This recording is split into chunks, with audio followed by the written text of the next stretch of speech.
we mentioned J. Michael Straczynski already, but you can tell this is a J. Michael Straczynski story. There's a certain heart to a J. Michael Straczynski story, and you can easily tell this is his. So yeah, I think it is from his specific lens, which I think is really interesting.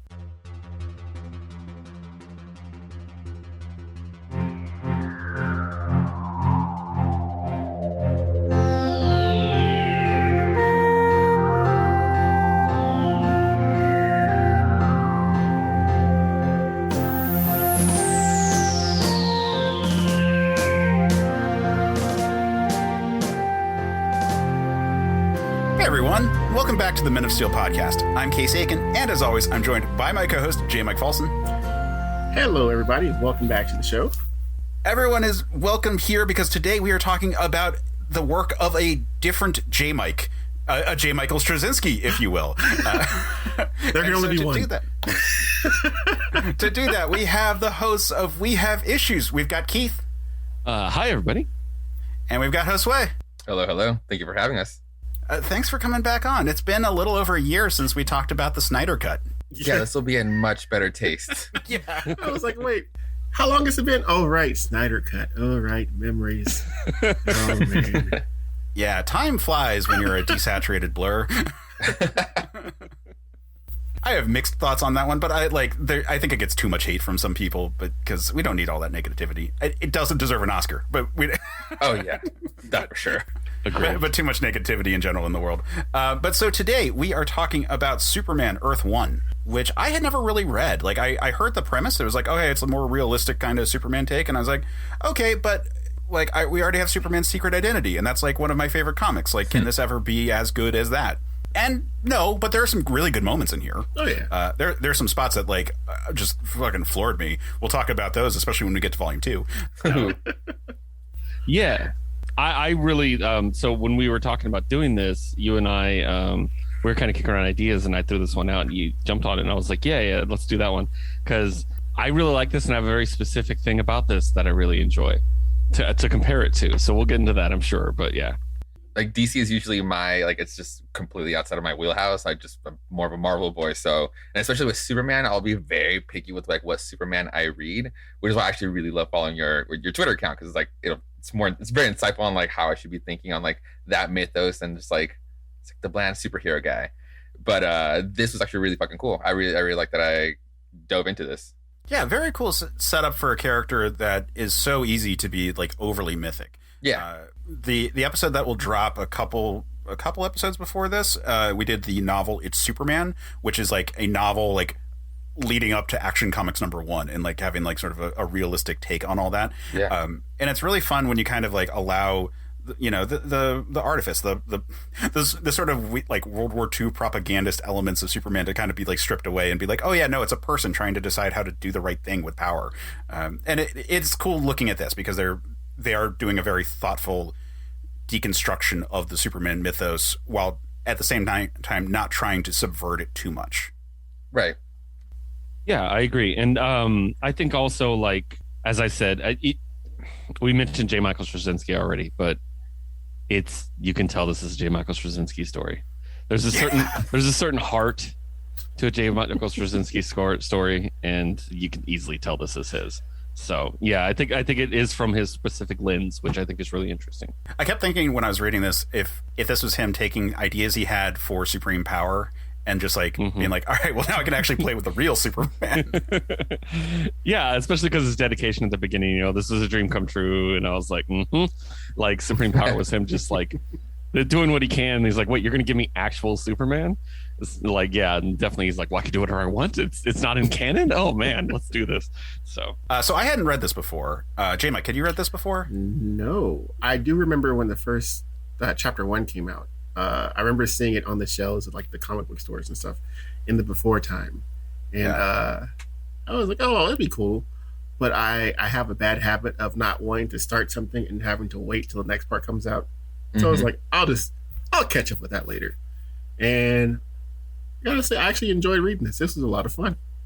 I really liked it. How about you guys? When did you all read it? Just 24 hours ago. I did my deep dive on all three, and I did enjoy it. Don't get me wrong, but just like J-Mike, it's at least volume 1 and volume 2 are the ones I would just constantly see at the stores all the time. And it's like with just like my vague knowledge of DC on the DC side, I would just see the title Superman Earth 1. It's like I'm already thinking, oh, it's one of those what to compare. It's kind of like what if, or when they do like Elseworlds or like Earth anywhere else on DC. So I didn't know where this one would stick as far as continuity wise, and I never do when it comes to DC, when it's like one of those like it kind of is new origin story, new retelling, so I never know where it's gonna fit. But now that I have the time where it's just like whatever, it was actually really cool, like I said before. I read it upon publication. Okay. At the time I worked at a used bookstore you guys might be familiar with, depending where you are in the country, called Hastings. And the employee discount on the used products was insane. So someone sold back the original hardback and it was like $3. And I'm like, yeah, I'm going to get that. So it was like shortly after it came out. And so I read it then, and yeah, I loved it. And again, as someone who I do lean more towards Kara than Cal. So with this, I was like, wow, this is really engaging and awesome, and a Superman story I really enjoy. So yeah, that from back then, I didn't read the first two or the second two volumes until very recently, though.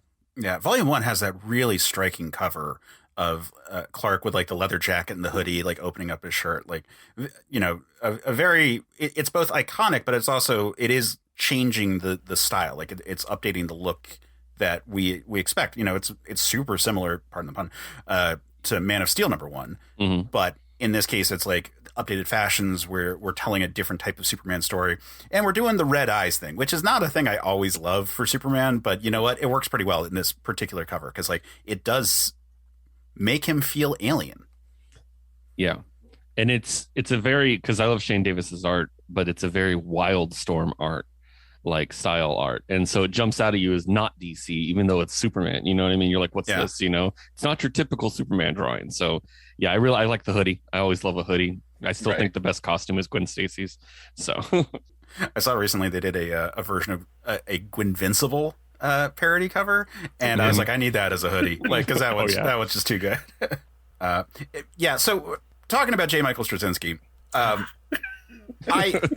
have mixed feelings because oh, you're gonna be That's gonna drive me crazy. Now you know how I felt as a classical studies major in college, where every Latin class they'd be like, "What's the case of this? How about this case?" Wow. Yeah. Do you know what it's like to be at an 8 a.m. Latin class hungover and hear your name just nonstop? It messes with the brain. All right, Straczynski. Is that good, J. Mike? We're gonna do it live. We're gonna go with this. Okay. Jameis. I always loved Rising Stars. I thought that was such a fun, cool series. I was a huge fan of Babylon 5, so that I was already like primed to be like, all right, I'm good for this. Supreme Power, I have mixed feelings about. I think there's a lot of stuff that's really good. I kind of got annoyed that because I was such a fan of the Grunwald maxi series, that the areas where they like kind of deviated and went back to being more DC like bugged me. But that was because I was a continuity wonk, and like I've since like sort of I've let that go. Like, you know, Hyperion being an alien is one where I'm like, oh, but he's an Eternal, you know, because you know, there's all this like deep lore stuff that I felt like so proud that I knew, right? And then we're like, very, we're very defensive and protective of it because you're like, exactly. No, we know that you can't change that. Now I have to relearn it, right? And I've since divorced myself from that. And like, I think Supreme Power was a really interesting thing that had, you know, it wasn't perfect, but it was interesting at doing like, all right, well, what happens if an alien crash lands? Like, obviously helicopters show up in the sky immediately. Like they have to find out what's going on. That's clearly going to happen.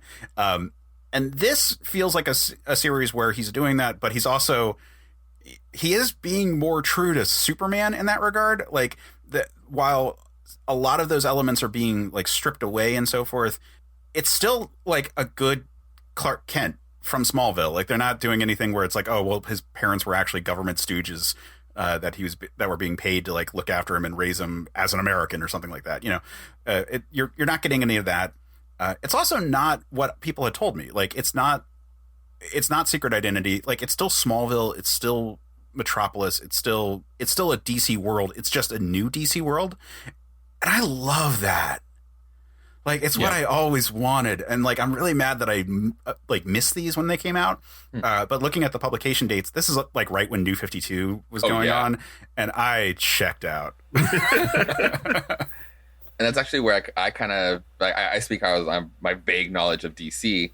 I was actually taking a break from Marvel because they were just going too everywhere. And that was like, New 52 is kind of my jumping point for DC for a while. And we all know that train wreck.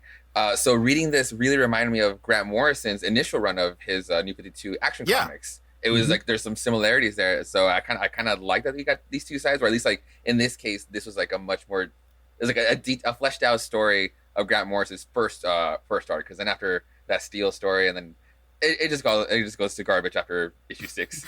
Once you start dealing with the mimetic nature of Superman. it starts like I remember issue 6 specifically was like the retelling of its origin story, and it was like, what the fuck are we telling here? It was just so bad. So at least like this Earth one was actually, it reminded me of that one, but with a more fleshed out story, and I like that too, being in that world of Metropolis, because I'm not really familiar with it. So why don't we talk about Volume 1? Because that, that's the first one that came out. That is the concept being put out there.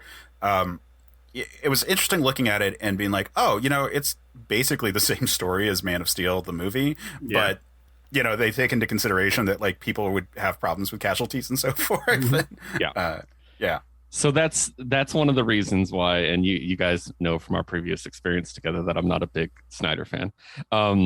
But this book is actually one of the reasons that I cannot stand Man of Steel, because they're actually being made at the same time. Man of Steel started production in 2008. This came out in 2010.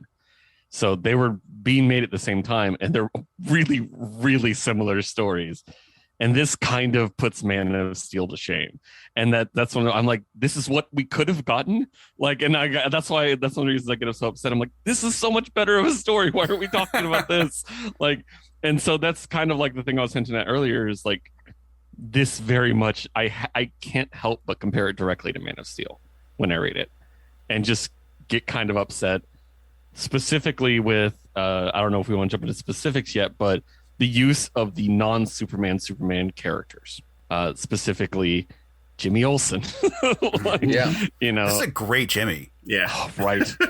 Like, I love him. Like, they all have a character. Like, it made me feel like, and again, I don't want to always compare one company to another, but it made the Daily Planet feel like the Daily Bugle. There's a certain energy in Spider-Man comics with Jonah and Betty Brant and all the Robertsons and all that stuff going on. It's fun, and like I don't see that enough in Superman. Like this crazy like packed newsroom feel, and then with this and with them arguing with Perry, I love that. Like that was some of my favorite stuff in the book. So yeah, I mean, obviously the obvious comparisons to Man of Steel, down to the fucking drilling to the core. It's just right. It's so close. And the gravity ray. Yes. Yeah. Like, yeah, good. But yeah, what I really liked about that too was exactly what you said, Keith, was just like exploring Lois and Jimmy, like Olsen, actually having Jimmy in the story and having them be actual characters, like not necessarily having a love interest plot line, having to go through it, or will they, won't they? That's not even anywhere near it, even though you expect it because you know the history. But I love that I wasn't up and center. They got to be their own actual characters before we got to get to those moments, which spoiler we don't even do, which is really cool. Which is what I liked about the story. We actually take our time with these people. Yeah, and it sets up. I mean, like we're kind of jumping around the story because it is fairly straightforward. Of like Superman shows up, he tries to do some good, aliens show up, forces him into the spotlight. Like that structure of Man of Steel is pretty much 1-to-1 here. It's so close. It's so close. Specifically, aliens there only for him. Yes. Yeah.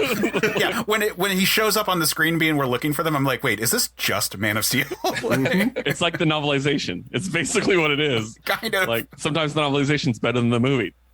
Like I'm just saying. So.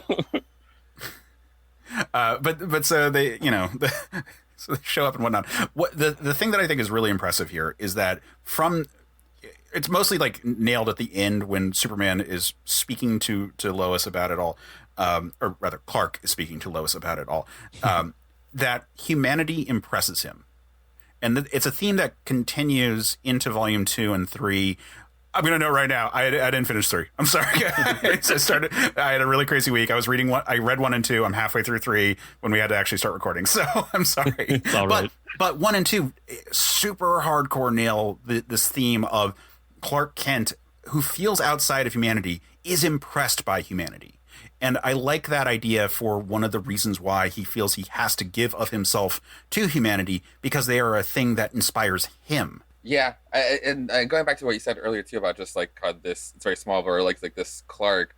I like that about this Clark too. That it was just he's obviously an alien. He's like you said, he's learning from humanity, but he's not like just weird. You know, like he's like he grew up with us, so he's able to have conversations. He's not just like, oh, I don't know about this. Like just like almost every other alien story. I like how grounded he is. Yeah, I think everything with a lot of good Superman stories, everything goes back to Ma and Pa Kent. Just the selflessness of 2 humans taking him in for no reason other than it's the right thing to do, kind of sets Clark from his earliest days on the right path. And we've seen that with some Elseworld stories of Superman where that doesn't happen. He's not necessarily the same person morally or whatever. So yeah, I think just maybe it's never explicitly said in the text, but I always took that into account as like, he might have just been blown away by the fact these 2 people brought all this trouble into their lives for no other reason than it seemed like the right thing to do.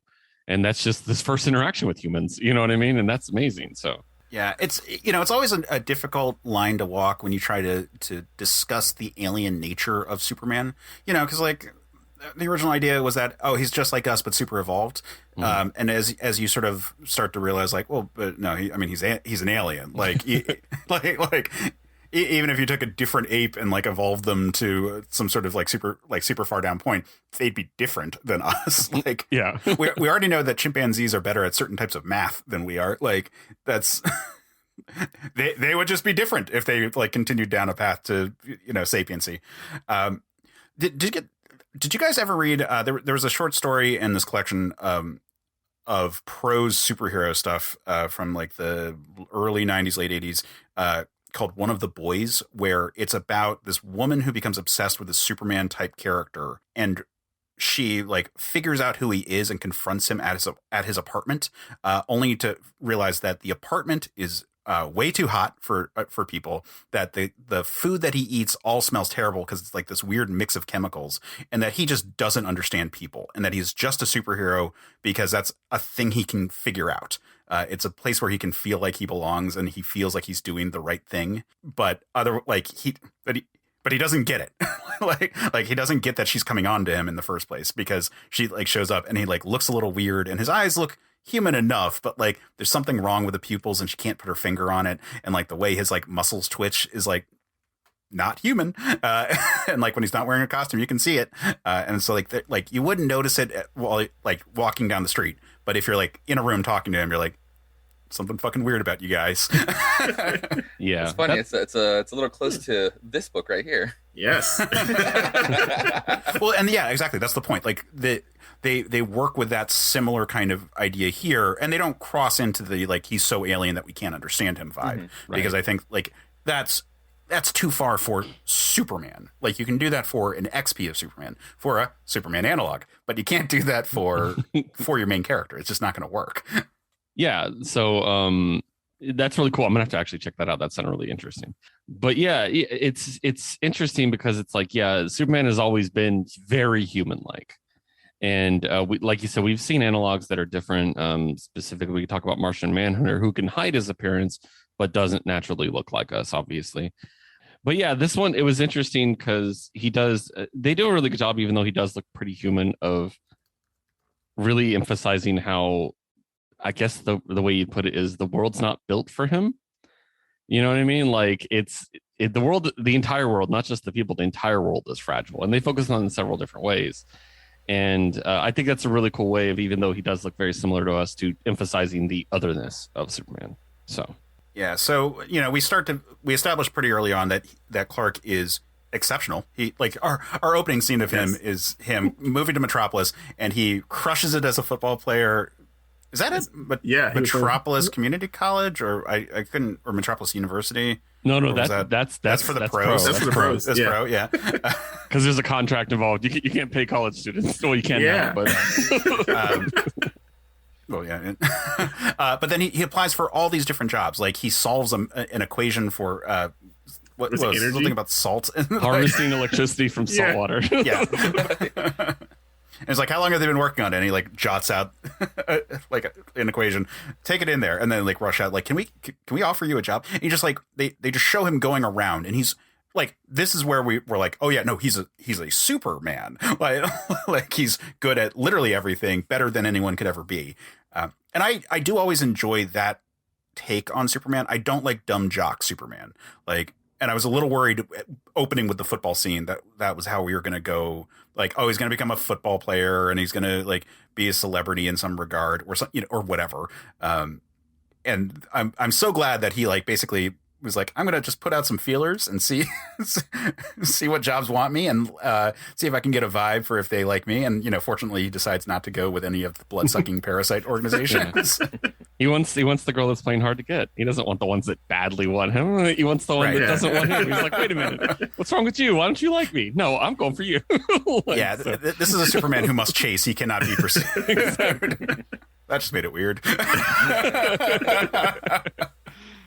Yeah, no, I honestly, that was one of the first things that hooked me with the book when I first read it. I was like, yeah, if I had these powers, I would probably try to be a star football player too. And if I knew that, I would probably try to make a bunch of money. And then I was like, and he went on such a understandable path, I guess would be the word I'd use. And I was like, yeah, I would understand him doing that. And then I understand where he got to. It was a good way to address something that a lot of people would honestly do, and also tell it in a logical way that everybody would understand and say, yes, I might end up at this conclusion as well. So I really liked that, actually. And like, I have a soft spot for journalists, so the Daily Planet thing, I was just like, yeah, go there. Like that's always seemed worthwhile to me. But yeah, Yeah, he throws away the job application at first, Yeah. and you're like, oh, is that also not going to be the status quo? Because you have no idea when you're looking at this series. Like, how is this all going to play out? And it turns out it plays out way more closely than I expected. Yeah. To the usual Superman fare. But yeah, it really is just like the movie that I want. Yeah. He said it, and now I'm like thinking, I'm like, holy crap! I wish we could have gotten this movie. Or at the very least, like with the similarities being played out, like Sans Zod here, how the trilogy could have played out instead. Yeah. plus it's told in a linear style, so that's fun. Like, Yes. like, I'm not. That's my last take on Snyder. I promise. Never. But yeah, I really enjoy it. Like I said, the big thing to me was the interaction specifically with Jimmy and Lois. I thought, especially the resolution at the end with them, and also there's some new characters, and I love her. I don't know what to say. I'm a Fuck Oh, sucker. yeah, I love Lisa. Well, Lisa doesn't show up till volume 2, though, right? Yeah. Oh, Oh, I at thought- the end. I thought No, I was she doing shows up. something. I thought she shows up in one. I thought Yeah, she at showed the end up when on- he gets the apartment. Yeah. Yeah. I thought maybe not. Oh, maybe not. When does he get the apartment? I thought he gets the apartment at the start of volume 1 because he. But he doesn't meet Yes. her until volume 2. You're right. My bad. Pardon me. I'm Gets the jumping apartment ahead. at the start I of was volume just 2. too Pardon me. excited. Yeah. Well, and like that might be a good segue because volume 1, I think, is a really good.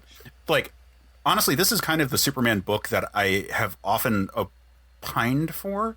Like, the listeners of the show will be familiar with my whole weird ramble of back in the 70s or maybe early 80s. There was a Batman story where the Phantom Stranger took him to another world and he stopped Bruce Wayne's parents from getting murdered. And I always thought, hey, this was right before Crisis. Wouldn't it have been cool if when Crisis happened, they just let that multiverse still exist and you just shift focus to a new to a new Earth and just like tell your story about like this new Earth's Superman and this new Earth's Batman, because that Bruce Wayne was inspired by the thing that saved his parents to like train and try to like make sure that no one else would ever like hurt any people again. And I was like, that's so cool. Like what if instead of, one continuity, we're like, let's like move focus and just follow. And I think that's like kind of the idea here, right? Like, because like every time they do Crisis, every time they do New 52, all these things, they're like, let's let's throw out some stuff, but like all the good selling titles we're not going to touch. And so like continuity is just a nightmare every time because you're like, wait, Batman's no different any time. Like, yeah. The Green Lantern Corps was entirely intact. Yeah. Somehow after Crisis on Infinite Earths, where prior to Crisis on Infinite Earths, Oa only existed on one world, and they were responsible for the multiverse. And they were like, no, they created entropy. Yeah, right. No. Like the fact that I thought it was funny when they did the New 52. I don't want to get off on a tangent, but I have to say this. It's fine. That is what we do on the show. Yes. Come on now. When they did the New 52, I think they were like, okay, we're going to do the New 52 to retcon these things out. And they never asked the questions. I don't think because Marvel does these big summits now, whenever they're doing a big story where all the writers get together and they like spend days hammering everything out. And I don't think they ever sat down and said, wait. If this is this, then wait, are you telling me that the War of the Lanterns still happened and the Black Lantern thing still happened and all? Wait, but those people don't even exist anymore. Like, wait, no. Right. And then they never thought about that. And then they got into the New 52. They're like, oh no. And then that's when Rebirth happened because they were like, they hit the crisis button again, Dan DiDio with the crisis button on his desk. And so, not to get off on a tangent, but still. Convergence happened first, and then they lost me, and then Rebirth happened. But to tie it back to this, one thing I actually really like about this series is the fact that there's no hint. There's no tease. There's nothing that there's anything but Superman in this world. Yes. Mm-hmm. There's no like mysterious island in the Atlantic populated by women on a news report or... masked vigilante in Gotham or nothing. It's just Superman. Yeah. And like Batman's such an easy one to like put a hint in there. You just say that freaking Gotham and just move on. Like, and it doesn't even need to change the stakes because Batman's such a smaller figure in terms of like the power hierarchy of the world. If there was like, we've detected weird green light radiating from a spot at like somewhere out in the cosmos. Like, oh, that's really weird. Our satellites are picking it up over there too. I wonder what that could be. No one's going to be like, why isn't Batman handling this? Yeah. It's very much like here is a modern retelling of the Superman story with some actual introspection and some attempts at doing some science. It's all the kind of stuff that Straczynski likes to do. And I'm here for all of that, as long as there's no Spider-Toad. Nice. Yeah. Sorry, I don't mean to dig on Straczynski. I like the Spider-Man stuff. I was like, about. I got you, man. No. Yeah. Honestly, my Straczynski run was Thor. That was that was a really good run. I really like. I really am trying to be like very even-handed on this one. Yeah, no, I got you. No, I'm not a Babylon 5 fan. I'll be honest with you. Oh, okay. My roommate is, but I was a Star Trek kid. So it was always that versus Deep Space Nine, and I love Deep Space Nine. So yeah. Oh, I love Deep Space Nine more, but oh, okay, good. So, of course you do. Duh. What am I talking about? I'm currently the line producer of a Star Trek fan film. I completely forgot that. Yeah, I was like, oh yeah, duh, I know that.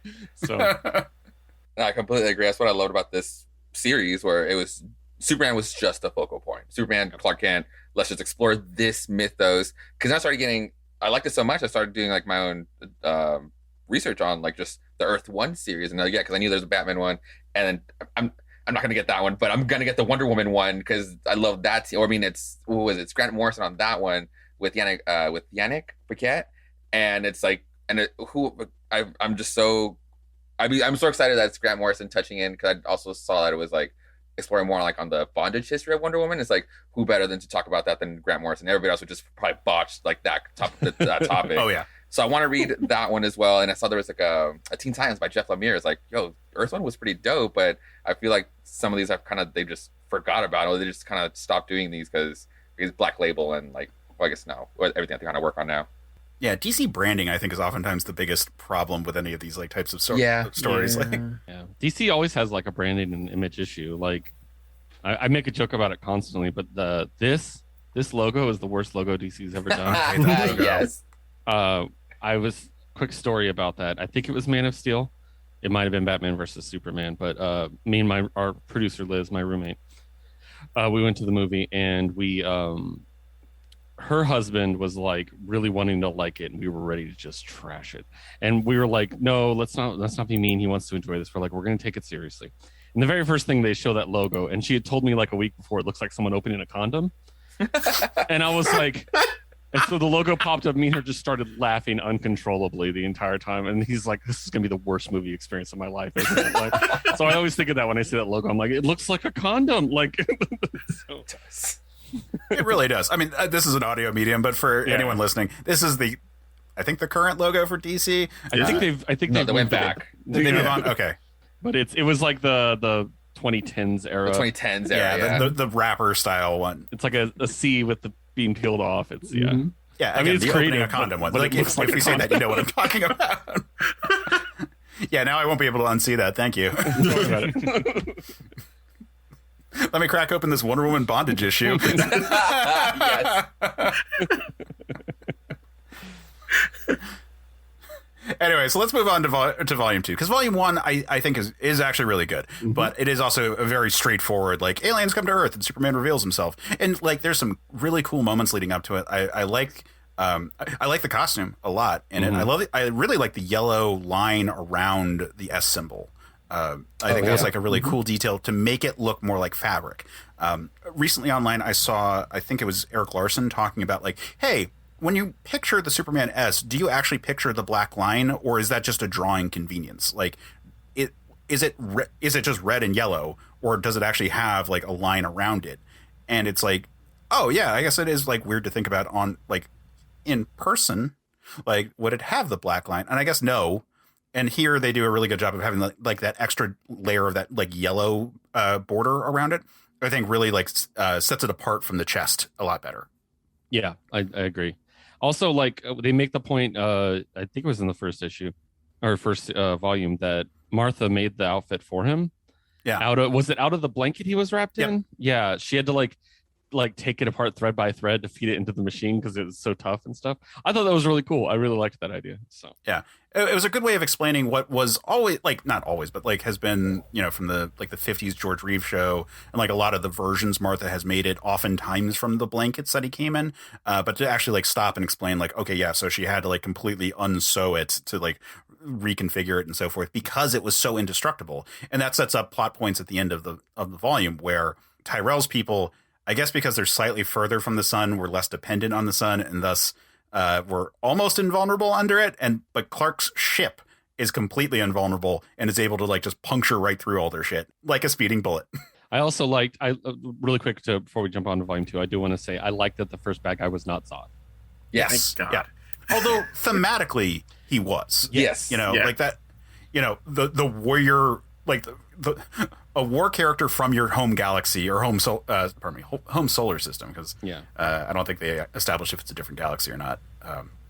And galaxies are big, guys. Yes, they are. Like, I just think that like one criticism I have with DC, even today and even in the movies I like, is that they jump straight to the main villain. Yeah. And I really like that this didn't, like, because like I know Luthor obviously is the main villain of Superman, but Zod is up there, you know what I mean? And so build to it, you know what I mean? Like, I think that's better, which we'll talk about in a bit. But yeah, I mean, like I said, like thematically he occupies the same role, I mean, right down to like the broadcast kind of screen, but he had a very different personality. He was actually like kind of like snarky. Yeah. I enjoyed that. When he first showed up, I was like, wait, is he a Zarnian? Because he, like they've got that white with like black trim kind of thing going on, and he's got the personality that would fit Lobo. Like, I realized all of the other Zarnians were like really good people and nice and whatnot, and this is like Lobo if he was raised as a military brat, I guess. Yeah. No, I totally had the same thought. I was like, is this supposed to be this version of Lobo's like people? And like, because I know there's been like Lobo Superman struggles in the past. I'm like, that would kind of make sense, but obviously not as over the top. So no, it's funny how like they constantly are like putting other worlds in the same solar system as Krypton. Like in the animated series, I forget what they called. I think they called them the planet Argo instead of it being Argo City for Supergirl, and then like Daxam, they moved into it for like the Supergirl series, and that, you know, Daxam's always been like related to Krypton, but like normally it's been one of them is the colony of the other somewhere, as opposed to like two separate planets that just happen to evolve to look like like about the same. And now this, like, it's just another world where it's like, yeah, also Red Sun, also same these guys. But let's move on to Volume 2, because Volume 2 is where we get Lisa, who is a really cool character. Yes. Yes. But also has some of the like Straczynski-isms that like I was like, because just cuz. So we'll talk about that. We get Parasite, which is like, yeah, all right. He's always a good villain because like, yeah, Parasite's always a good early villain for Superman because like he's obviously deadly and particularly he scales to whatever he's fighting. Yeah, it's a villain Clark has to use his brain against, not his fist. Yes. And that's always useful. So He's so gross. I love how gross he is. Like those radiated pus-looking teeth. I was like, I love it. Yeah. Well, and then once he got even bigger and he started having like the smaller teeth like like coming out of his mouth. Yes. The more classic like sucker face, and then inside it was like the weird like goo bag teeth. I obviously fell in love with her at first sight. So Yeah. All right. Yeah. So Lisa.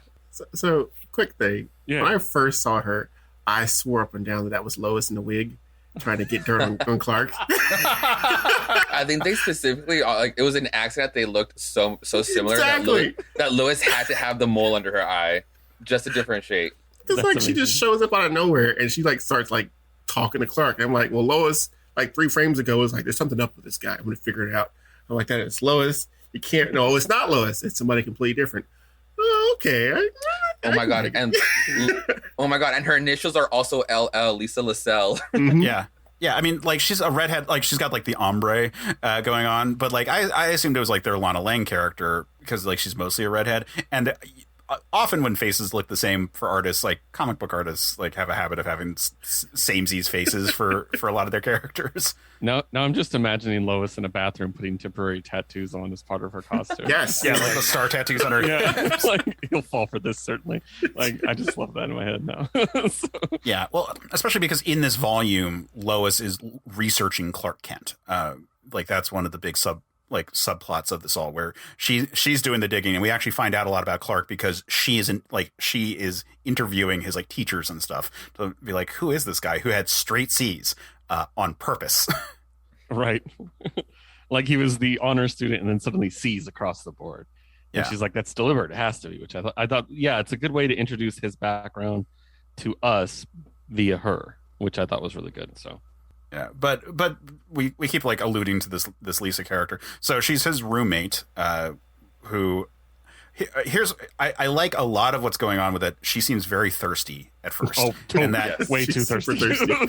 and like this Clark actually, like, he's a handsome guy, but he is not the normal Clark Kent. Like he's actually kind of scrawny. Like he's not particularly tall. He might be 6 feet, which is like, yeah, sure, tall, but like not huge. And I say might be, like he might, I don't know if they give a height, but like a lot of people are taller than him in this series. And then he's not particularly built. Like he's in great shape. When he's wearing tights, he looks great. But it's like how a ballet dancer, like if he's wearing like baggy clothes, you don't really notice. And this girl is just immediately into him in a way that like, like I get it if you're like a 6'5" like man of just raw muscle, like the animated series Clark Kent, for example. Like Right. you're like, yeah, everyone sees that. Like I'm into that. Sexy Daddy Superman. Yeah. I listened to that episode. And I'm not surprised that she's attracted to him. Again, like it's like she's like, let me come over. Let's go see the Rocky Horror Picture Show. Let's do all these things. Guy I've just met just now. That's literally where she won me over. It's like, Right. yeah, That part was great. Rocky Horror like won me over. I remember when I first moved to New York and found out like that was like a thing, and I was like, yeah.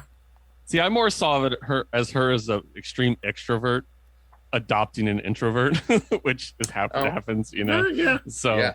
but yeah, she was definitely thirsty. I'm not gonna. She deny also that. like the first time he's coming home and she like brings him in to have dinner like immediately and hops into like lingerie.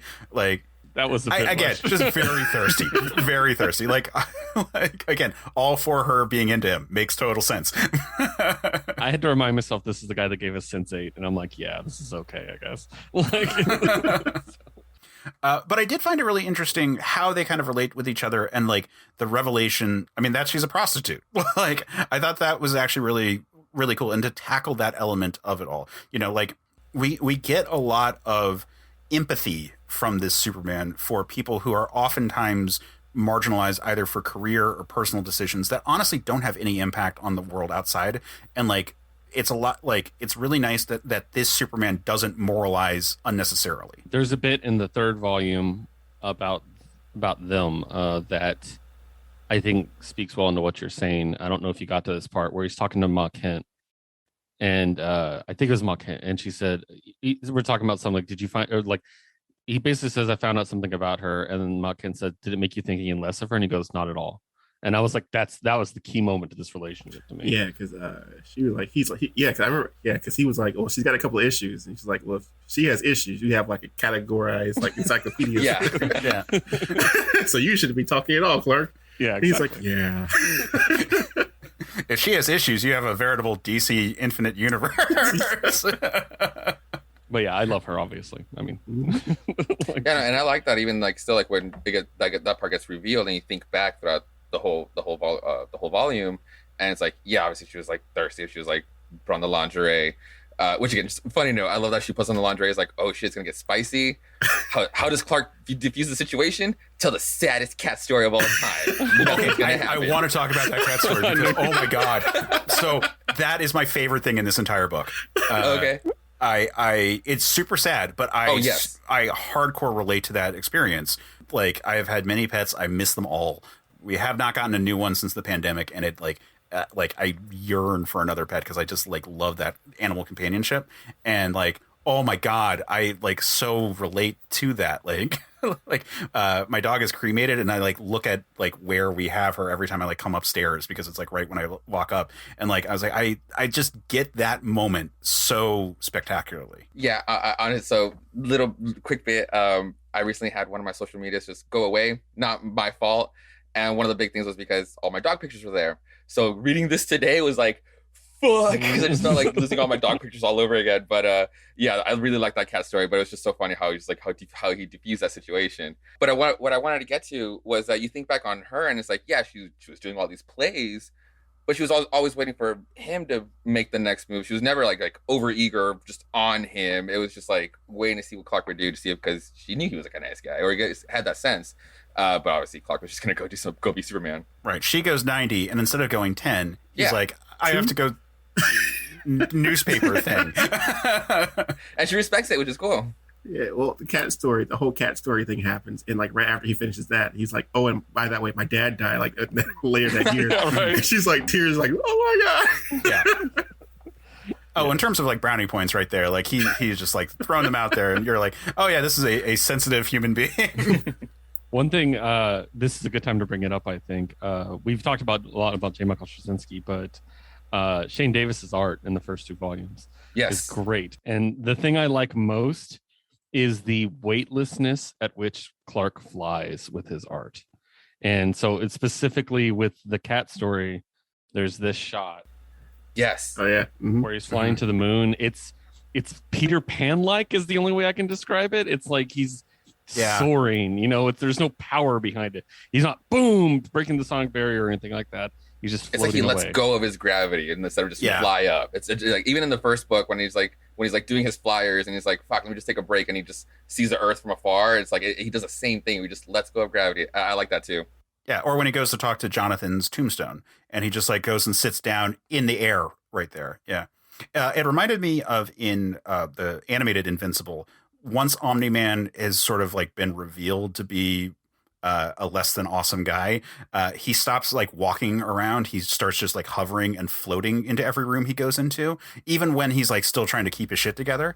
And it's like really that moment of like, oh yeah, you were just putting that on just to like make us feel comfortable. Like you are like completely unbound by like 3-dimensional space. But yeah, just Shane Davis's art in general, but that specific, I was just like, I really like the way he draws him. Like the poses he has in midair just gives me such like a feeling of fancy is the word I would use. Like it doesn't have all that aggression and strength that sometimes is like, flying forward, fist to the camera kind of thing. It's more like artistic looking. I like that. Yeah, it's kind of like an anime vibe that like has sort of become infused into Superman stuff. Yeah. Like, because initially it was like he's leaping and then he kind of controls his flight and so forth. And there's like, there might be some energy when he takes off, but it was really like, as like Dragon Ball Z started becoming popular and stuff with like the Matrix, like started bringing it over to Western stuff where you start seeing Superman having those explosive moments. Like Man of Steel is like where we really start seeing that for Superman stuff specifically. Like, like a while back we were looking at the animated series season 2, and it was like, oh yeah, it's interesting that he doesn't have those like explosive bits right there. It's much faster. He doesn't seem as floaty as he does in this, but it's just like interesting how we perceive flight and like literally like defying gravity, and if it requires someone to be exploding outwards or if you're just saying no to going down. So Parasite shows up, and when he does show up, it doesn't go well for Superman.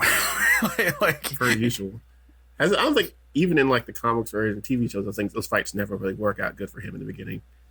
Yeah. No, this one seems to be restricted to at least having to make physical contact, which is technically a weaker Parasite than other ones we've seen. Yeah, but specifically with Superman, because he's draining things around him as he's walking around, like the cars and stuff. He's not touching each of them, but he does have to. Seems like he has to touch Superman. So yeah.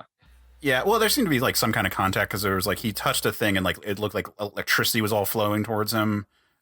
Even if it wasn't the thing that he was directly it doesn't matter. I mean, it's just like he's the Parasite. He sucks energy off of stuff. And at first he's like just out there being like, I need more power. And it's like, oh, Metropolis. Oh, there's Superman. There's so much power there. And he just starts sucking traffic dry until Superman shows up. And that's when Superman gets his ass whooped. One thing I really like about this, and it's for both the first volume and this volume, is in the big climactic battles, both times Superman needs the assistance of humans to win. Yeah. Like, and I think it goes back again to where we're talking about the admiration of humans. In this case, Parasite's sister. So I think that's really cool because, again, it's very easy to portray Superman as invincible, all-powerful, and to see him needing humans to help, obviously, is kind of cool. It's kind of like a humbling and relatable, I guess is what I would say, a relatable way to do it. So I really like that. Specifically in Volume 1, the way Jimmy and Lois save him is just top-notch for me. I love that. Oh, yeah. But, yeah. Even Jimmy like going through like the barrier or like the forest and be like, yeah, I can't do that shit. Yeah, when he starts to stick his hand in, and I'm like, oh no, your arm's gonna be gone, man. Like, that's a red laser. I know. It's like I was kind of like, what did he think was gonna happen? I was so confused. But yeah, was his arm broken? I feel like something must have happened to him from that. But I mean, he mentions that he's like really hurt, but like that, you don't just stick your hand into an energy field that's like punching down Superman, even if it's revealed that part of the thing is just negating Superman's powers. Right. Yeah. Also, because we're talking about Jimmy, and we kind of briefly talked about him earlier and how much we love this Jimmy. The gotta get the shot Jimmy is the best. Yeah. Specifically this shot with Parasite, where Parasite's up in his face, is like click, click, click, click, click. I was like, yes, I love that. Like, well, I loved in Volume 1 when Tyrell's like, you're the only one not running. Why aren't you running? Like, are you the alien? Like, are you the one I'm looking for? It's like, no, I'm a photographer. What is? Hang on, I need to test this hypothesis. But Keith, you brought up the human element, and this the end of Volume 2 has the really big moment. It happens earlier, but then Superman's describing his experience of it at the end. So when he gets drained by Parasite and has to like steal clothes and stumble home. And like Lisa takes care of him, and then she's like thirsty, makes jokes about his dick. Like he describes the experience to Ma Kent on the phone, and he's talking about how drained of all of his power, seeing all the danger around him, the stuff that he normally doesn't have to think about, but all of a sudden did, and how just incredibly impressive it was just to imagine that us frail humans could even get up and walk out the door every day. Like that, like if he had to live with that anxiety of the world all the time, that it would be crippling for him. And that is why he's so impressed with humanity. I thought like that's a really nice articulation of that point. Yeah, I do. I agree. It's a perspective of it. And like, I think it was in the first volume where he's like, oh, so that's what pain feels like. Like, yeah. And it's like, yeah. And then imagine that, like, yeah, that could happen at any time. You have no control over it. Like, or it's like, even like in the beginning of the Volume 2 when you first meet Lisa, and she's just like, yo, you just have your door open, and it's Superman. Obviously, he wouldn't care to lock it or close it. So you kind of get it in the beginning, but now it's like him just realizing that. Yeah, but Superman should learn to close his door. Also, we forgot to talk about the ship. The ship plays a key part in this too. Yeah, so the ship shows up in the first one, and then it's a bigger part in part 2. Yeah, it's different than how it usually is, because usually they get him in the ship, they're like, oh, it's all in the middle of the road while they're driving, and they put him back in the truck. and they take it back to the farmhouse. This one, it lands while they're hiking, and they're like, "What is that?" They're like, "Oh, it's a baby." They go and Martha's like, "The ship's about to blow up. We gotta get out of here." And then they start running away, and all the helicopters and things fly in. And they've been working on the ship like the entire time in the background until the lady who I swore I was hoping so bad it was gonna be Amanda Waller, but it's not. I don't know, man. They made Waller white. I don't think I want to do it. I thought it was gonna be her. I was like, dang it, it's not her. But they have this whole like department they've been working on, like they did in Independence Day. They were working on the ship, and then when the aliens show up, it starts lighting up again. But yeah, like he comes back in contact with the ship. Well, he comes in contact with like the piece of metal that his parents gave him that he's been had the entire time, and then like I don't know how to explain it. It phases or burns or it locks onto his consciousness and does something to him where he's able to see like flashbacks of his of him being a baby. It like starts uploading information into his brain. Directly into his brain, and then the ship, like we mentioned earlier, the ship helps him fight. What's the dude's name? Tyrell. Yeah. There you go. Tyrell, and then it flies off he flies off with it to the Arctic, and basically sets up like a mini lodge under the ice with like a mini fortress of solitude where it's just him and the ship there talking, and the ship creates the force field suit that he needs to fight Parasite too. Doesn't work very well, but he uses it. Yeah, they do some interesting stuff with trying to set up how Kryptonian technology is so advanced that we actually don't normally see with Kryptonian stuff. Like usually it's just implied, like, oh yeah, it's really cool, guys. But like they don't really like go into details about like how it's more sophisticated than just like good robots. Right. I like the super robots. I mean, I like the super robots too, but what was really cool is like, oh yeah, all the information is literally on every atom. Like it's all been like inscribed, and if you have microsight, you can see it. Otherwise, humanity in volume 1 and 2, well, volume 1, I should say, there is this bald scientist who they never identify, who's usually the person talking to Sandra Lee. Lee is the last name, but I can't think of. And I kept thinking like, oh, is that Lex Luthor? This whole time, but because he's the one who like gets like this like super powerful microscope to actually like see on all the atoms, and it's like, yeah, it's a user manual. Like on every atom, there's all this information. But it's also like kind of sort of a living ship, or at least it's like a gray goo kind of living ship where it like takes energy to like convert into matter and like fix itself. So it was really badly damaged when it crash landed, and it's been healing over time, or particularly when it like is active when this other alien ship comes in like near Earth looking for someone. So like it's cool to set up that kind of difference, and then once and that sort of helps sell that it's going to build the Fortress of Solitude in the background rather than like having a green crystal you have to throw in the water, and then like it's going to like it starts hollowing out this like space and like making it more sophisticated and developing things for him to use, but keeping that like crystal motif that became really popular with the Donner movie. Yeah, and I really like the fact that it's the ship he's interacting with, not a hologram of Jor-El. Yeah, I'm so over the hologram of Jor-El. Like, so I really like it's the ship, and the ship's a little sassy, which is fun too. Mm-hmm. Another J. Michael thing. So yeah, is it a J. Michael thing? I don't know. How about that? Damn it. Oh, it's never gonna get old. Yeah, but so the ship like creates this like carapace that he wears, and they point out an interesting detail, which is that being so locked off that the parasite can't absorb his power, it also means that he's not recharging himself, and so that if the parasite breaches it, he's able like and drains him dry enough, he's not going to have a lifeline to sort of like keep him alive, and thus like he's like particularly in danger. Which I'm like, okay, cool, but yeah, but like once the parasite breaches it, he can start healing a little bit if he gets away at all. So we'll see how that goes. And it doesn't go well. like he gets some good shots in, but Parasite starts breaking through like panel 2, maybe 3 of that fight. It is kind of cool that it didn't work, because again, that's another storytelling trope you can fall into is fight bad guy, find bad guy's weakness, build the thing, defeat them. And it's like, no, it wasn't that easy. Like that didn't work at all. So I actually appreciated that didn't work so straightforward. So yeah, it's not like in the animated series where he just has like saran wrap over his body. Or the kryptonite suit. Or yeah, the one that like gets torn or burned in every single appearance. I think the other thing, especially in volume 2, that it's important to acknowledge is the island of Borata. that yeah. was in Revolution. I thought that was because that plays heavily into what happens in Volume 3, because a lot of the paranoia of the Earth is, what if this guy goes bad? You know, they've probably read Incorruptible, so they know that this could be very bad, or Irredeemable. Irredeemable, yeah, both of them.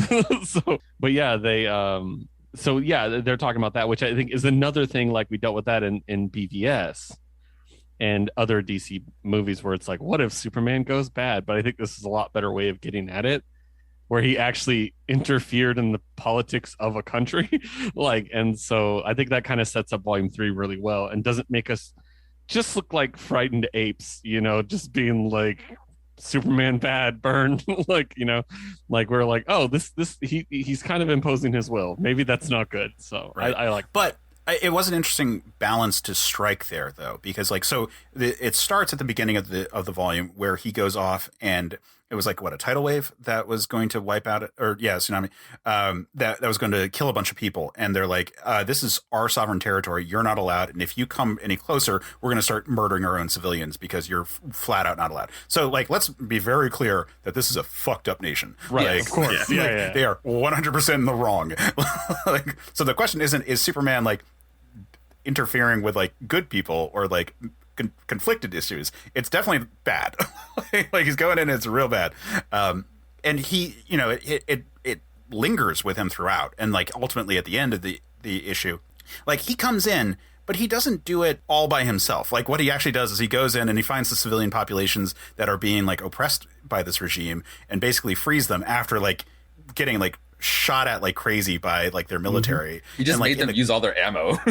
Basically, yeah. And then like arms them, and then allows them to kind of just like do their thing. He basically empowers the people to like rise up against the dictatorial powers holding them down. And I think that's even more terrifying than if he had just come in and like overthrown a dictator and said, I'm in charge now. Because from a government standpoint, if all of the people that you're trying to oppress all of a sudden are empowered by a person that you can't put down, like, that's terrifying if I'm some sort of fascist. I like the passive way he did it. He literally, you don't see him throw a punch or attack anybody.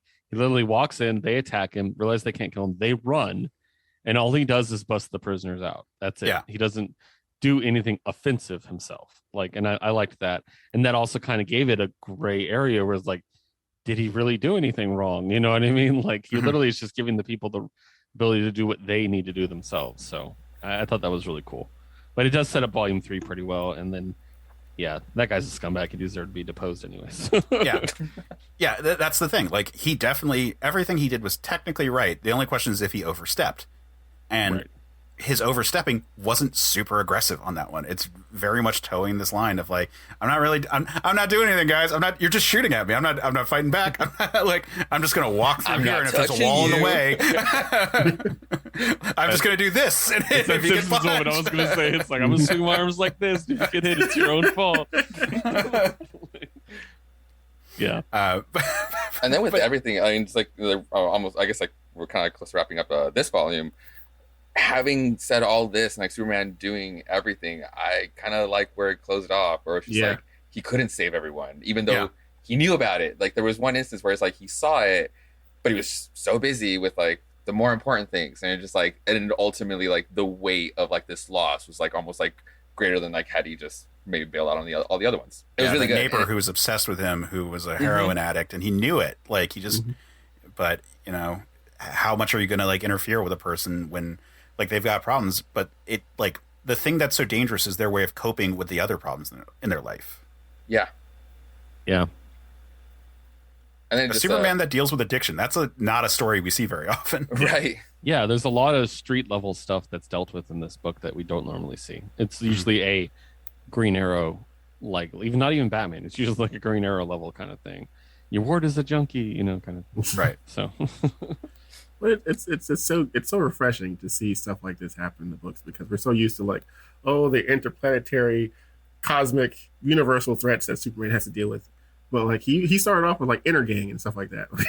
yeah.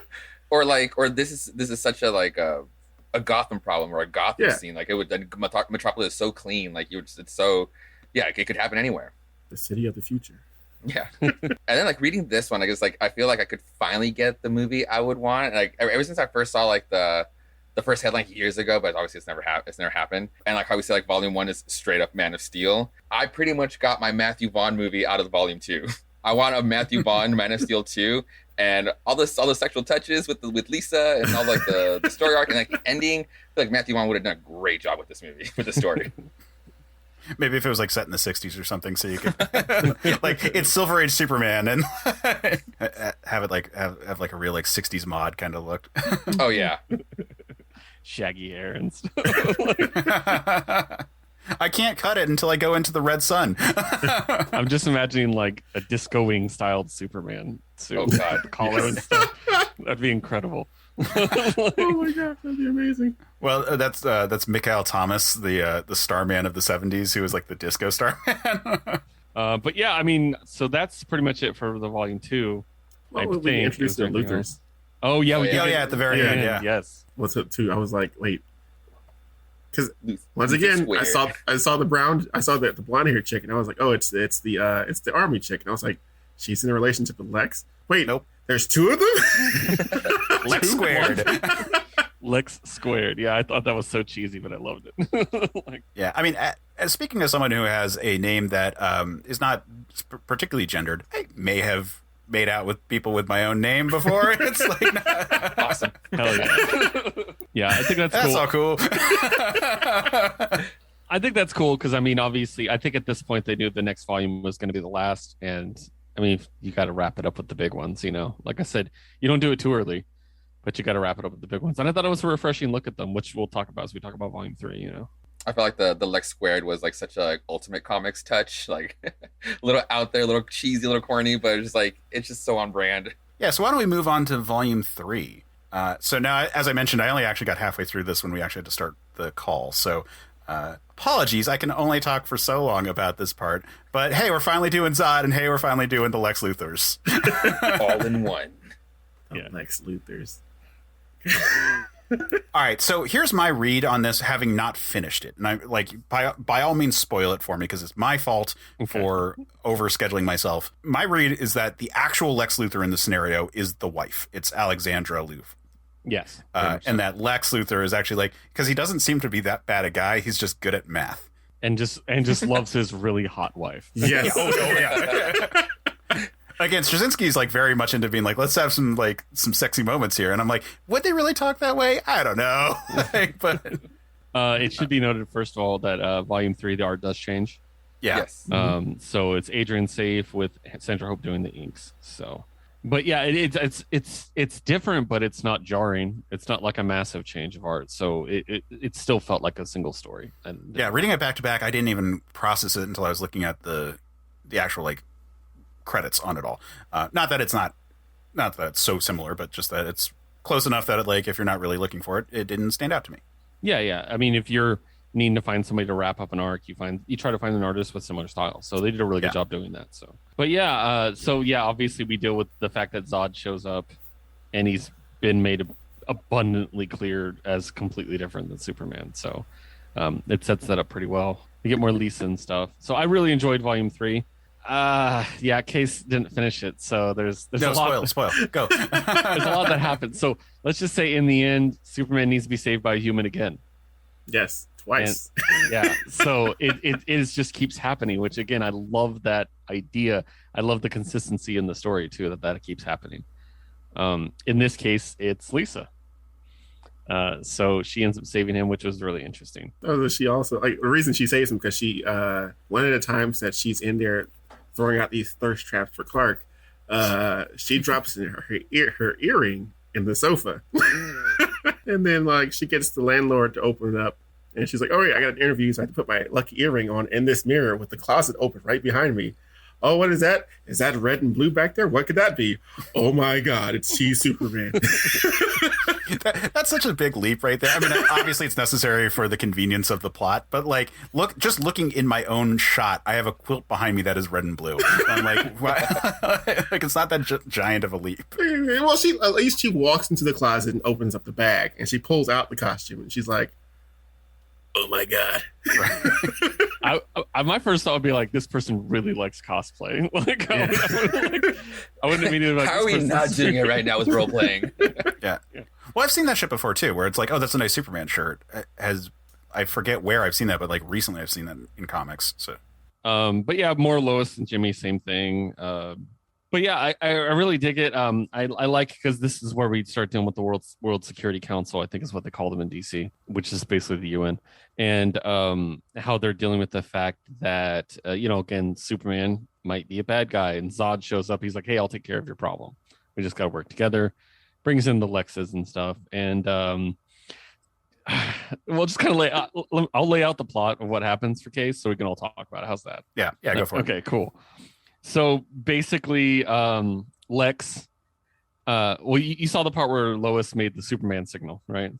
Yeah, which is the bat signal, but for Superman. I love that. And so they use that to draw him in, and Lex shoots him with the little ray that takes away all of his powers. And then Zod starts just kicking the crap out of him, and he runs away. And so Lex actually ends up realizing he did the wrong thing, and shows up and shoots Zod to save Superman. And that way they're like on even ground. They end up fighting, and Lex ends up getting killed by Zod. And then Alexandra, the other Lex, blames, of course, Clark for this, for killing her husband, even though he didn't. And that's kind of like what leads to what presumably would be the traditional Lex versus Superman conflict. And yeah, and then of course at one point, as I mentioned, Lisa did end up saving Clark by hitting Zod with a truck. Which humans with trucks save people in the series a lot. Yeah, but it's really good. I think honestly it's really good. But I think the highlight of it is in the end, Clark ends up with Lisa. Yeah. Yes. Okay. Like that's really interesting, and she meets his mom and stuff, and it's just like it's really interesting, and I really like that. I was like, she felt like, oh, she's gonna die, like she's gonna die stupidly. It's gonna be bad, and I'm not gonna like it. Yeah, she did feel like she was gonna be a sacrificial lamb. I was like a little worried. I was like, where's the fridge? They specifically put the lucky earrings on when she crashed. It's like, no, she's gonna live. I need it. It was like, yeah, she had death written all over her. This is great. Like, I love Lois as a character always. Like, I adore her. She's one of my favorite characters in comics. But I really liked Lisa in this story, and I'm very happy for this story to be like, to find out, like, yes, guys, thank you.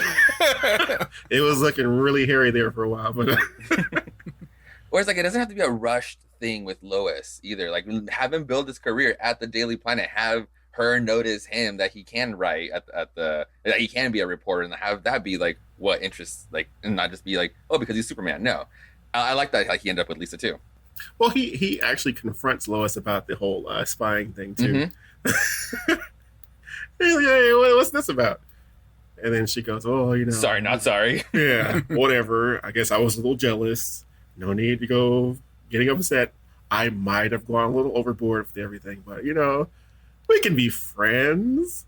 And he's like, cool. Cool.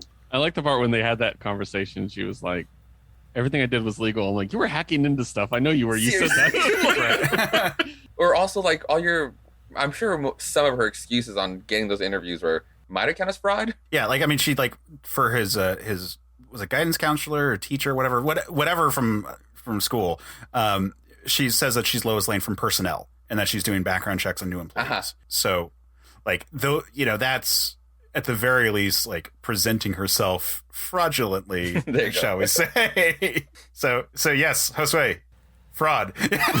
Yes, I knew it was going to trickle down at some point. Yeah.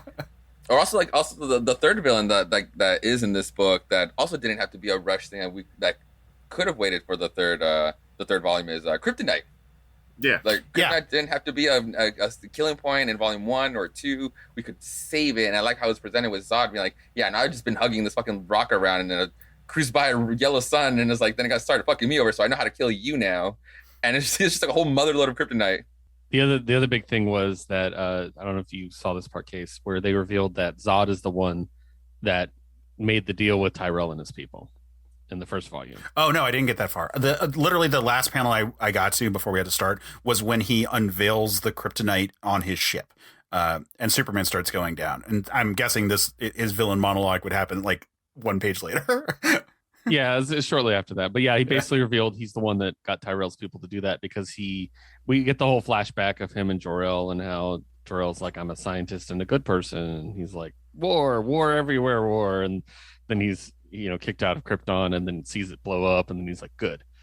It plays out the same scene that Tyrell explains it, but through Zod's side. How like Tyrell kind of cuts off and is like, oh, and then he came. It's pretty much like his side of that part, that side, yeah.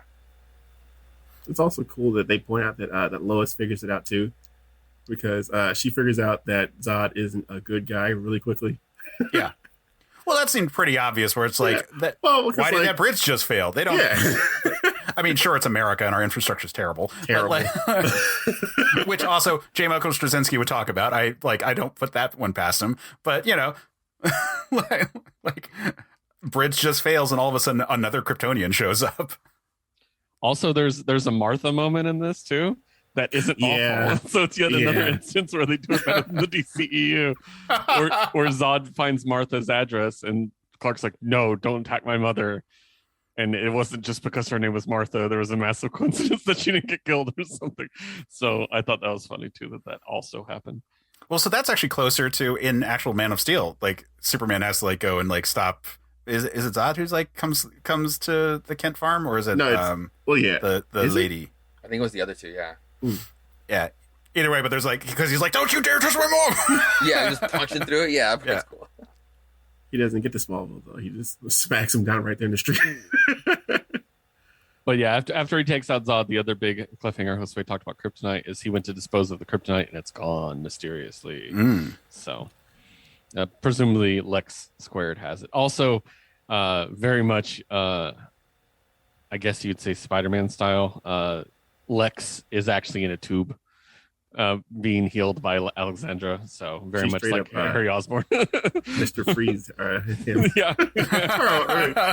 What is the cryo tube thing? Yeah, perfect. That's See, this is where they would actually do the whole DCEU thing, the Man of Steel thing, and they would put the kryptonite serum or DNA into that Lex, and he'd be Bizarro. Yeah, there you go. Or the Kryptonite Man. Yes, Kryptonite Man. Yeah, I would just like the super smart Lex just reverting to a Bizarro. I do now wonder, like, so at the beginning of the issue, there's a spot where it's like, and people ask, like, why?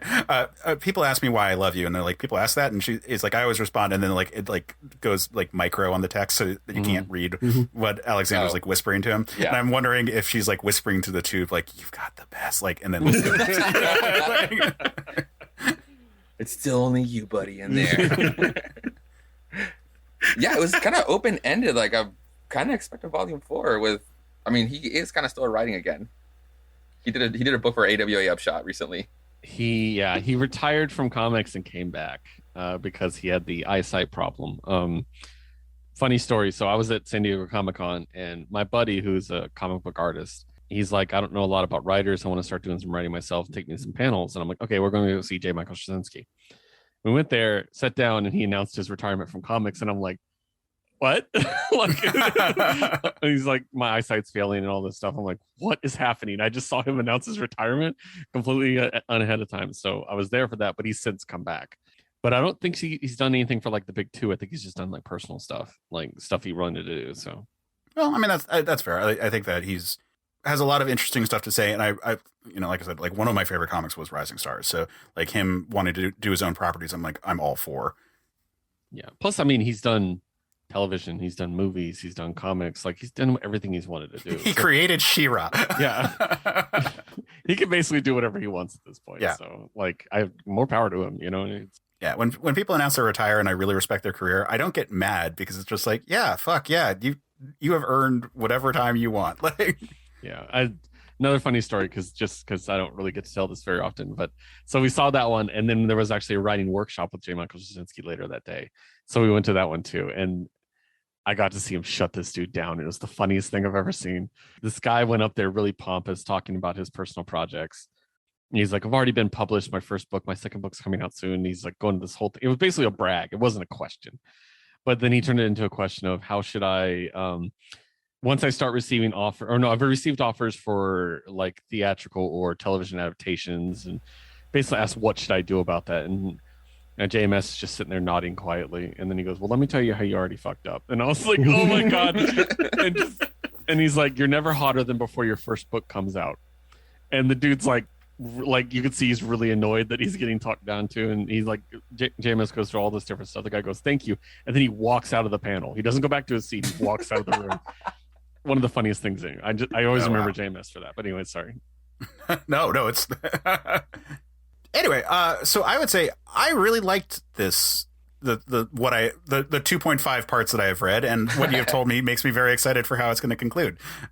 So like I was pleasantly surprised by this whole thing. I figured I'd probably enjoy it enough, but like, you know, I wasn't sure if I was going to really like live up to some of the other like sort of similar vein Superman stuff I've looked at before. And like, no, this is great. I really enjoyed it. Yeah, it's not like just because I'm not wanting to sound like anti DC, but it's not like I was looking for stuff to knock on it, but I couldn't really find anything. Like I thoroughly enjoyed like the whole series. It's a really good first Superman story for non-fans too. That's I like again, our producer Liz, I handed it to her. I'm like, read this. I bought her a copy of it. And I'm like, read this. She's like, this is really good. I'm like, I know. And I think it speaks to the fact that, again, I always talk about how I prefer Kara. And now John, I really like John Kent. But I think it's just the age issue. I think he's just like a full-on grown adult man. If you just age him down a little bit, I actually find him kind of interesting and fascinating. So I think that's one of the things I really liked about this. Plus the whole groundedness.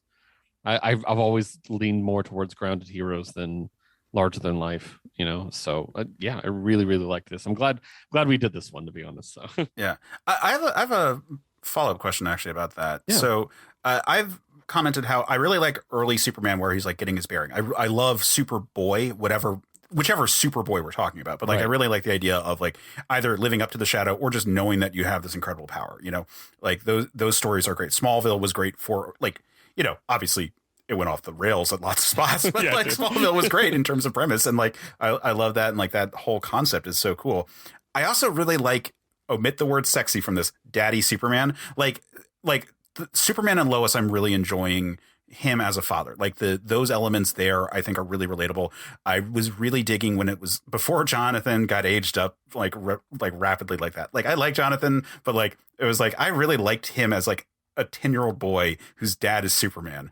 And like that felt such like a relatable moment right there where like the torch has been passed to Superman as a dad from instead of Jonathan or Jor-El. Like those parts there. Does that work for you? Because like I think that's a different dynamic than just like I'm 30 and I'm Superman and I'm good at everything.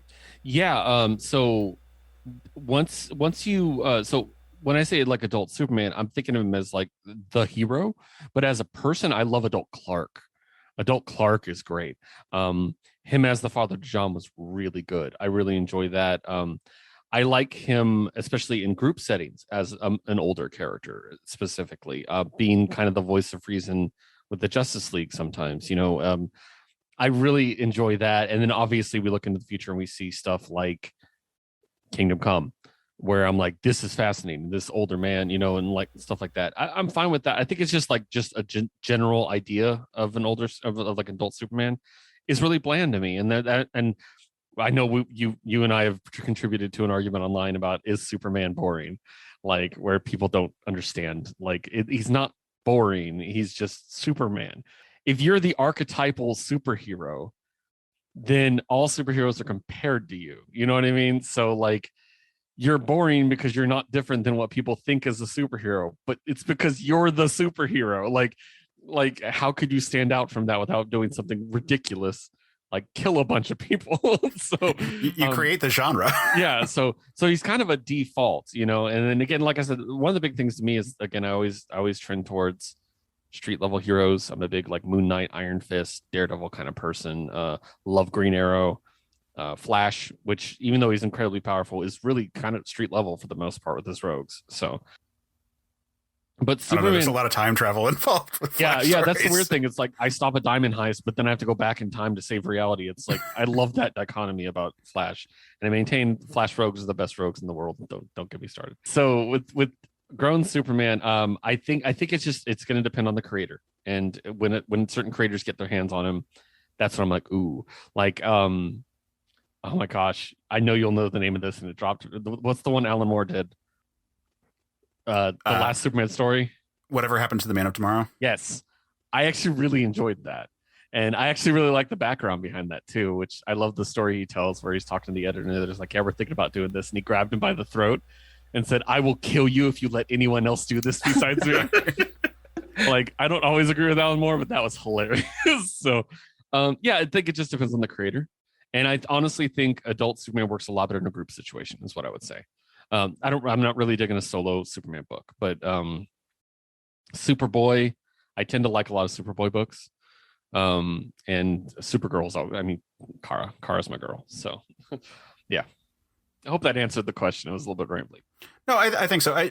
Because I generally agree in that established Superman has done his arc. You know, like he's figured out how to do the best he can. And you can tell interesting stories where he's a player in that, but I often like find myself being more interested in like what Lois or Jimmy or characters around him are doing with him in the background. But then once you move into him being a dad, I think that's such a, like, it's a new arc has started, you know?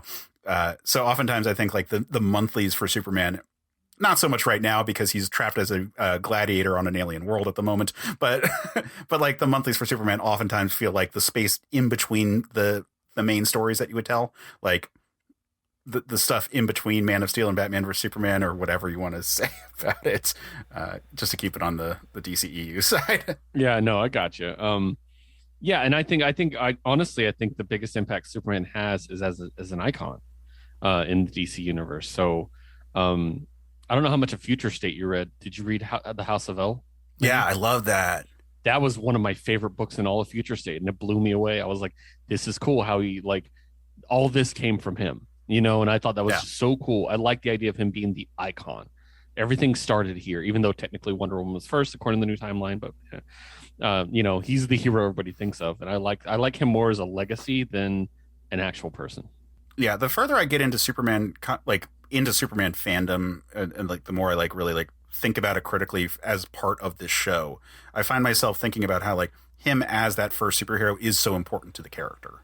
Like you said, I mean, Superman analogs, there's a billion of them because he's the prototype. You know, he's the die cast. You know what I mean? Like now we take him, but this, but this, but this. So he's the default. So yeah. Well, I feel like we've said what we need to say about this. So any closing thoughts, Jmike? I love Lisa. That is all. No, this was a fun ride. My favorite stories about Superman are a lot of them are when he's first starting out and he has to earn his lumps in order to become the hero later on. And this is one of those. This is three of those stories. Yeah. And this is really good. I'm gonna have to add this to my ever-growing books I have behind me. My Shazam book just came in. But, nice. Dude, you're preaching to the choir. All of these are unread. Yeah. But yeah, this is a great ride, and at least it's a fun character, especially when she went to her like, what do you know if somebody has a secret and they want to tell that person the secret? I was like, are you trying to come out of the closet? It's like, no, but yes. It was a closet. Yeah, where's the closet? There's definitely a closet involved. Yeah, Lisa and Martha are one of my favorite characters in these books. Yeah, and Jonathan, having his flashbacks with Jonathan as he's growing up, and his dad's like laying the wisdom and the foundation of who Clark's going to be.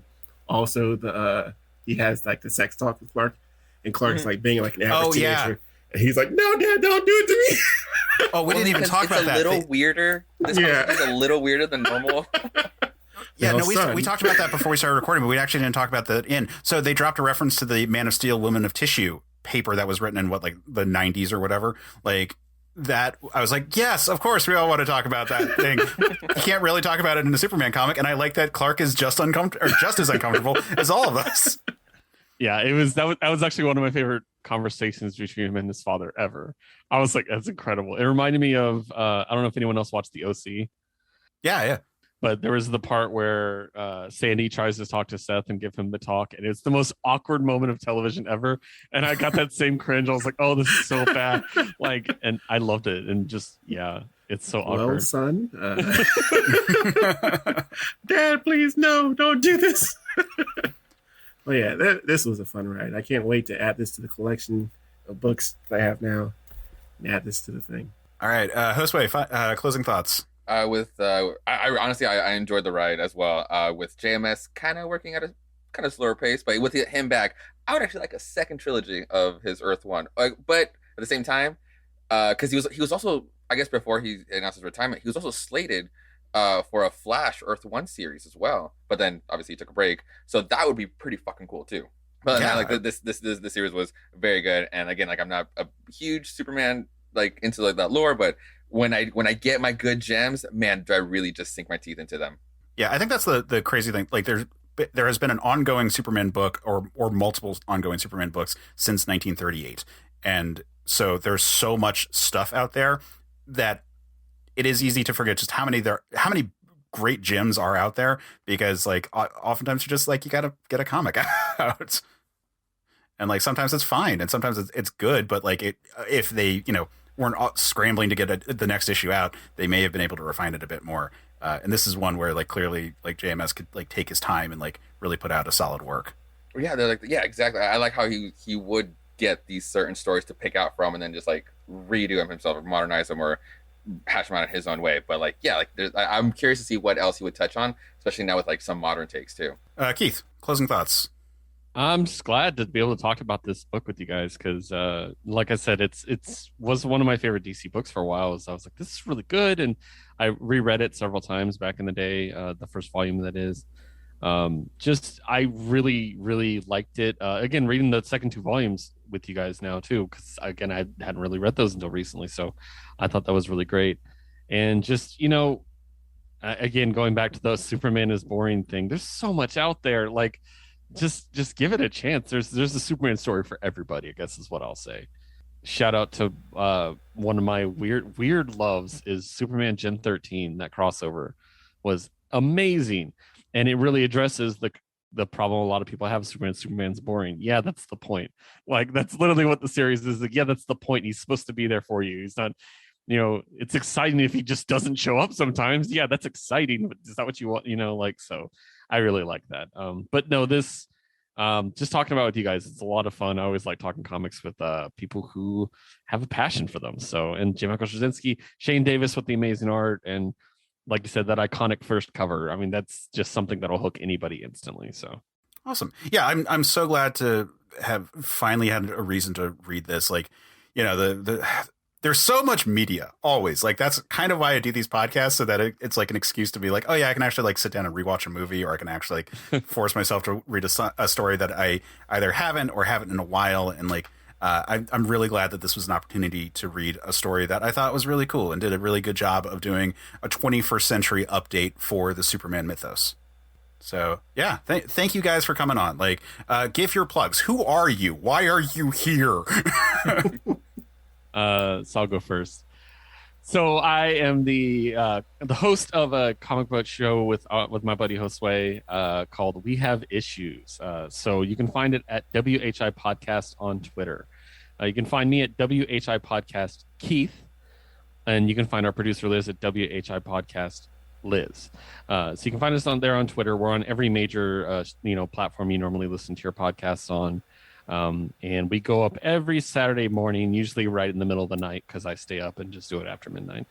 But basically, what we do is we review new comics every single week, and we, as I always make the joke, we seemingly review every comic that comes out that week, excluding a couple things. We don't really deal with problematic people. We don't deal with publishers who've embraced NFTs a little too much. Fuck Comicsgate. Yeah, fuck Comicsgate. Yeah. But like, like the only major publisher we don't really deal with is Dynamite, just because they really did the Comicsgate thing and NFTs. But other than that, listen to us. We love some independent comics, and especially Vault. We're big fans of Vault now. Which check out Vault Comics. I cannot plug them enough. They're amazing. Yeah. And occasionally we do interviews and stuff, but that's really sporadic. It's when we really feel like we need to. So check us out, and again on Twitter, WHI Podcast. And I'll let Josue handle the rest of the plugs. And I am the host to Jukebox Vertigo, which is a music sharing, playlist building podcast where every episode it's a different theme, and Keith is obviously there with me, and we just come together and just share songs based on that category, and then I add them to a public playlist, and so everybody can enjoy it that way. And as far as social media, I'm on Twitter also at Josue reads Josue, and then sometimes you can catch me on Twitch at Josue plays Josue. Nice.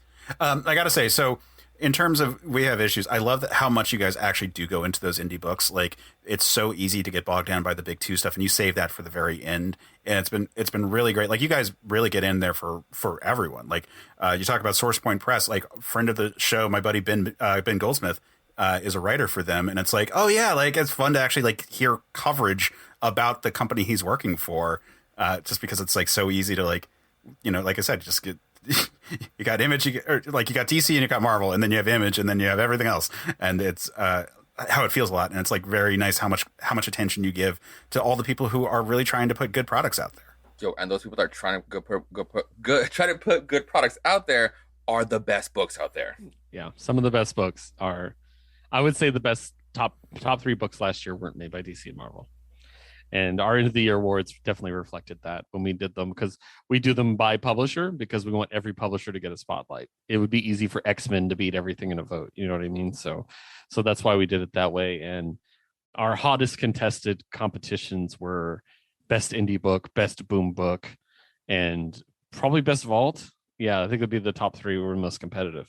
And that's the ones that got the most votes. So, I mean, that's what people are reading, you know, a lot of people are reading those books, and yeah, if you don't, you're missing out. Like, especially again, I hate to, I'm not trying to get a job, Vault, I promise, but Vault is strictly genre. It's horror, sci-fi, fantasy. That's all it is. There's no superheroes, and there's one superhero book, but it's not really a superhero book, and we talk about that on our show. But yeah, check out independent comics. They're amazing, and there's a lot of really good stuff. I wish we could buy more.